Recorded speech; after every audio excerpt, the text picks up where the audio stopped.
भूर्भुवः स्वः तत्सवितुर्वरेण्यं भर्गो देवस्य धीमहि धियो यो नः प्रचोदयात्।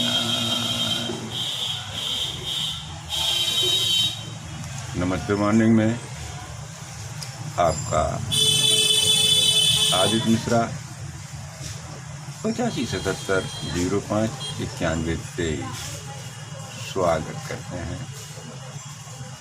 प्रातःकाल की वेला ईश वेला, और इस ईश वेला में हम आपको एक ऐसा प्रसंग सुनाते हैं कि जीवों पर दया करो। प्रसंग तो पुराना है, लेकिन आज कुछ मस्तिष्क में ऐसे विचार आए हैं कि साझा करने को मन किया, और ऐसा मन ऐसा विचार कि हमने विचार किया कि इसमें कुछ न कुछ तो ज्ञान की प्राप्ति होती है। आइए हम अपने प्रसंग की ओर चलते हैं। एक शेर था, जंगल में रहता था। किसी राजा के राज्य के अंतर्गत वो जंगल आता था। शेर चुटहिल हो चुका था, उसके पंजे में एक कांटा चुभ गया था। वो कील की भांति बहुत ही लंबा और नुकीला था, जिसमें हथेली को पार कर दिया था। उसमें लहू लुहान शेर हो चुका था। जम या चलने फिरने में भी नाकामयाब था। वो अपने शरीर को घसीटते हुए झाड़ियों की ओर सुरक्षित स्थान पे पहुंचने की कोशिश कर रहा था, और उस समय एक मनुष्य पैदा हो गया, यानी कि वहां राह से गुजर रहा था। प्रभु की कृपा था और संयोग देखिए, वो मनुष्य आदिवासी था, जंगल का ही रहने वाला था। वो अपने निवास स्थान की तरफ जा रहा था, और रास्ते में अचानक जब उसने शेर को देखा, एक बार तो वो भयभीत हुआ, लेकिन वो आदिवासी था, जंगली जानवरों से सुरक्षा के लिए अपने आप को सुसज्जित किए हुए था। इसलिए उसने अपने आप को सुरक्षा कवच में ढाल रखा था।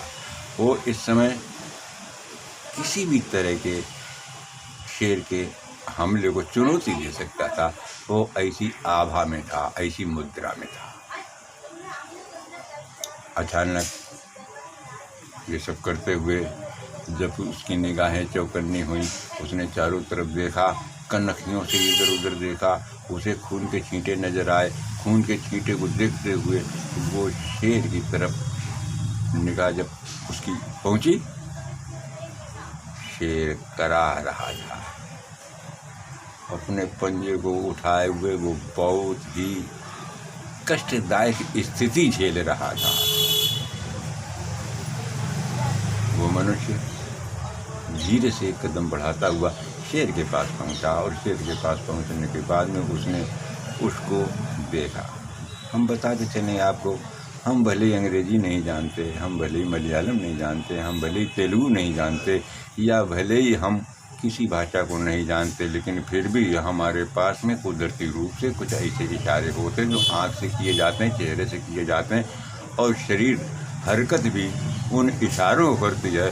हम उन इशारों को समझते हैं। शेर ने उस इंसान को देखा, इंसान ने उस शेर को देखा। दोनों ही असमंजस की स्थिति में थे।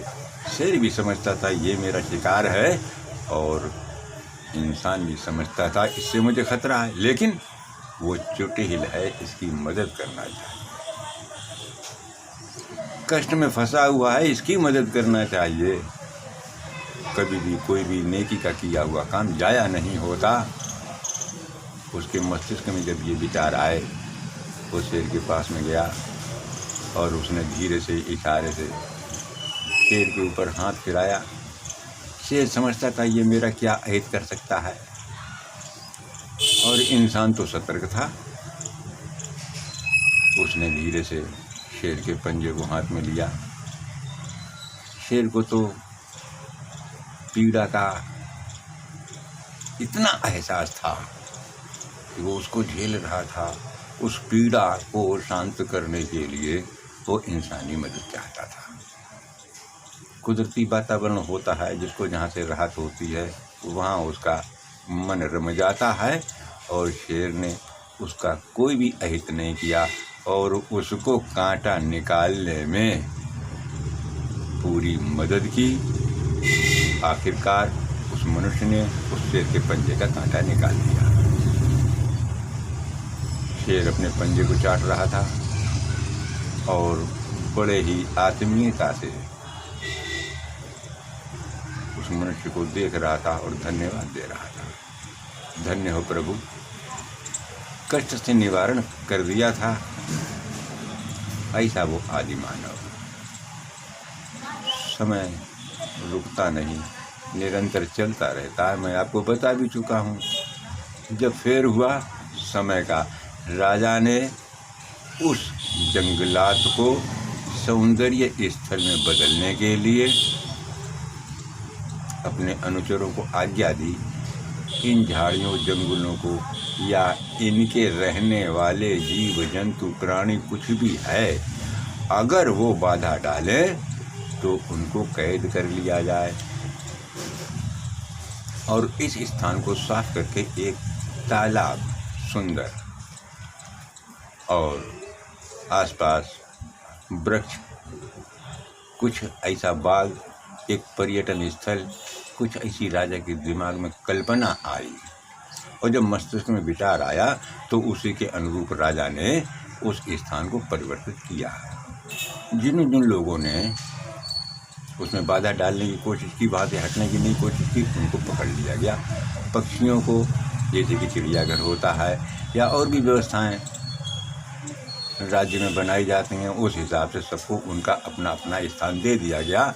और उस मनुष्य को भी पकड़ लिया, क्योंकि उसके वहाँ पे बहुत से प्रेमी या उसका दिल लगा हुआ था, उस जगह से प्रेम था, मतलब किसी न किसी हिसाब से वो उसके रोम रोम में बसा हुआ था। वो ऐसे स्थान को कैसे छोड़ देता। वो तो कबूतरों को दाना खिलाता, पक्षियों को पानी पिलाता, और जो कुछ भी जीव जंतु चलते फिरते पालतू होते उनको भी टुकड़ा रोटी या उनको भी खाद्य पदार्थ से संतुष्ट रखता। वो सब उनका हित रखते, ख्याल रखते, उसका मन रखता। उसकी जीवन का आधार वही सब कुछ था, प्राकृतिक वातावरण, और उसने उसको बना रखा था। भला वो कहाँ जाता, वो भी राजा की पकड़ में आ गया। और जब राजा की पकड़ में आ गया तो उसने उसको कैद में डाल दिया, जेल में डाल दिया। चलो ठीक है, इसका बाद में निर्णय करेंगे। उस शेर को भी पकड़ लिया और उसको पिंजड़े में बंद कर दिया। दोनों ही इस समय राजा की गिरफ्त में थे।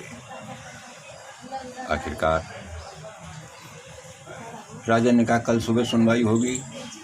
कल सुबह हुआ, प्रातःकाल हुआ, राज्यसभा लगी और उस मनुष्य को पेश किया। आरोप लगा काम में बाधा डालने के लिए इन्होंने हमारे ऊपर हमला किया।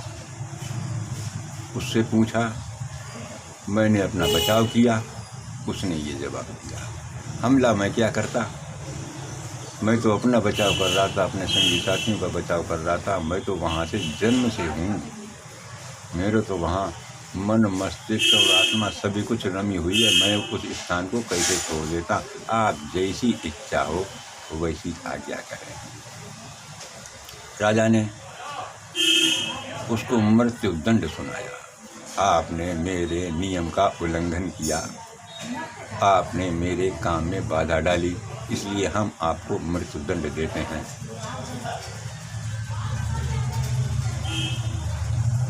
शेर को 2-3 दिन से भूखा रखा गया था। उसके खाने का बंदोबस्त नहीं हो पाया था। उसको पिंजड़े में भी कैद कर दिया गया था। अब उसकी कुछ भी चलने वाली नहीं थी। वो भूख प्यास से बहुत ही दुखी था।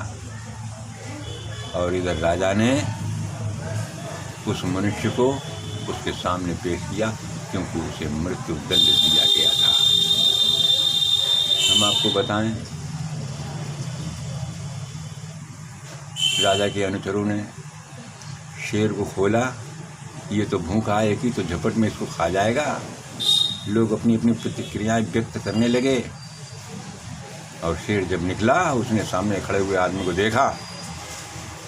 तो हम आपको बता दें कि शेर की आंख से आंसू टपका और धीरे से जा करके उस आदमी के तलवे जाने लगा। लोग देख के दंग रह गए, तमाशा देखने वाले देखते रह गए। आखिर हुआ क्या? ये तो जंगली जानवर है, हिंसक पशु है, लेकिन ये तो इसके तलवे चाट रहा है। इसको उसने अपना निवाला नहीं बनाया, जबकि ये 3-4 दिन से भूखा है। कई तरह के सवाल उपज रहे थे, लेकिन हम आपको बता दें, कर्म किया हुआ जाया नहीं जाता। एंड्रूज ने उसे देखा तो उसके सर पे हाथ फेरा। शेर ने कृतज्ञता से उसके पैरों की तरफ संकेत करते हुए और बैठ करके ऐसे उसकी नज़र में नज़रें मिलाएं जैसे विनय कर रहा हो। ऐसा दृश्य देख के सब लोग समझ गए, दुनिया में पता नहीं क्या होता क्या नहीं होता, ये तो मालूम नहीं, लेकिन एक बात ज़रूर मालूम है कि जैसा कर्म करोगे और वैसे ही उसकी फल की प्राप्ति होती है। शीर्षक का नाम था फल की प्राप्ति। हम आज कुछ ज़्यादा ही बड़ा प्रसंग लेके बैठ गए, इसलिए हम फिर कल प्रातः आपको मधुर वेला में फिर स्वागत करेंगे, फिर कुछ न कुछ सुनाएंगे। इस समय लोक कल्याण की भावना से मंगल कामना।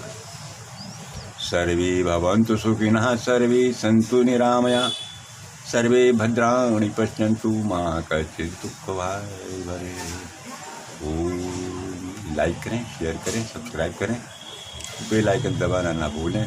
इसी के साथ फिर कल मिलेंगे। धन्यवाद, नमस्ते।